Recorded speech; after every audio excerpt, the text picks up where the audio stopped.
असं वाटतंय त्या डिंपलला मारून टाकावा. खूप स्मार्ट समजते स्वतःला. काय हो असं आत का निघून आलात?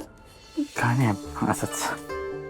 बाहेर ती पोरगी आली म्हणून आत निघून आलात ना? अहो तिचा काय संबंध आहे का? कोण आहे कोणती? अहो मला बी नाही माहिती. ती नरवाची आहे ना, तिची बहीण एक सर्वाची, ते कातळवाडीला असतात तर तिची नातं आहे वाटतं हे. ते इतकी वर्ष मी बी नव्हतो घरात, त्यामुळे मला नक्की काय ते सांगता येणार नाही. पण दोघींचं काहीतरी भांडण झालं, एकमेकाचं तोंड सुद्धा बघत नाही, एवढंच काय ते माहिती आहे मला. एवढं वाद आहेत त्यांच्यात, एकमेकींचं तोंड बघत नाहीत, तरी ती पोरगी आपल्या घरात का आली असेल?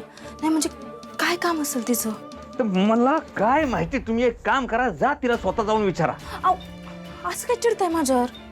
मला पण कळना झालंय कुठली पोरगी काय पोरगी अशी अचानक कशी आली घरात. लाले बाई इकडे ये जरा. आले आता बोलवतात, मी आहे बाहेर. हे डिंपल इथे आलीये खरं. हिने इथे काहीतरी घोळ घालायला नको म्हणजे झालं. वय ग ए पोरी, हा डिम्पी ना तुझं नाव? ओळखती का मला? वय चांगलंच ओळखते की. ते फुलं काकू नंतर घरात घुसल्या तर तुम्हीच ना? घुसली? हा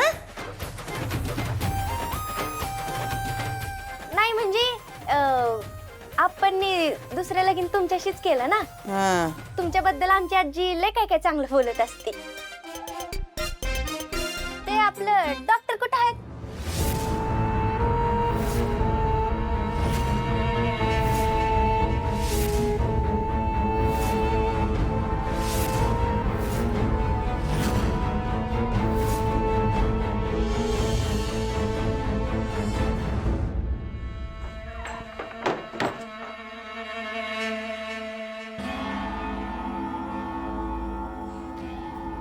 हे डिंपल ना शहाणपणा करण्याच्या नादामध्ये सध्या काय ते उकून बसेल.